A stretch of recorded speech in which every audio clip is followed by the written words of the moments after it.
నాకు నచ్చలేదు డీమాన్. సర్లే అని డీమాన్ క్లారిటీ ఇవ్వడానికి ట్రై చేశాడు. ఇందాక నేను కావాలని నెట్టలేదు తనుజ అని చెప్తూ ఉంటే నువ్వు వెనకాల నుంచి వచ్చి చేతితో నెట్టిన ఫోర్స్ కూడా నాకు నచ్చలేదు. దానికి నేను హర్ట్ అయ్యాను. నువ్వు ఎలా నెట్టావో తెలుసా అంటూ డీమాన్ని తోసింది తనుజ. ఇది ఒక ఫోర్సా? నన్ను పిలిచి చేయమన్నారు కాబట్టి చేశాను అని డీమాన్ అన్నాడు. దీనికి నువ్వు ఒక ఫ్రెండ్గా నాకు చెప్పొచ్చు కదా నడు అని తోయాలా? నాకు నచ్చలేదు కాబట్టి నేను నచ్చలేదని చెప్పా అని తనుజ ఫైర్ అయింది. సరే నువ్వు అలా అన్న తర్వాత నేను ఏమన్నా చేశానా? చేయలేదు కదా అని డీమాన్ కూడా మాట్లాడాడు. డీమాన్ చెప్తున్నా తనుజ అలానే.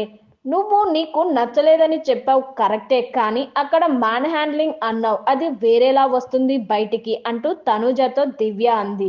వర్డ్స్ ప్రాపర్గా యూజ్ చేయి సరిపోతుంది అని సలహా ఇచ్చాడు డీమాన్. దీంతో ఆపుతారా?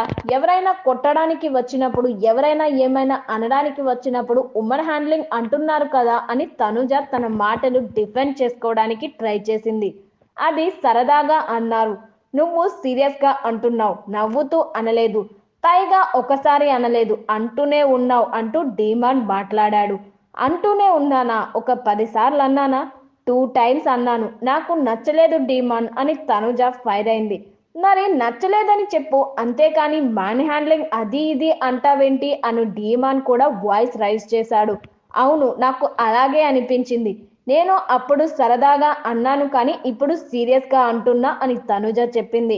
సరే నాకు అనిపించింది నేను చెప్తున్నా, మైండ్లో పెట్టుకో అంటూ డీమాన్ ఏదో చెప్పబోయాడు. నేను ఊరికే ఉంటే అది కూడా చేసేవాడివి అంటూ డీమాన్ గురించి మాట్లాడింది తనుజ.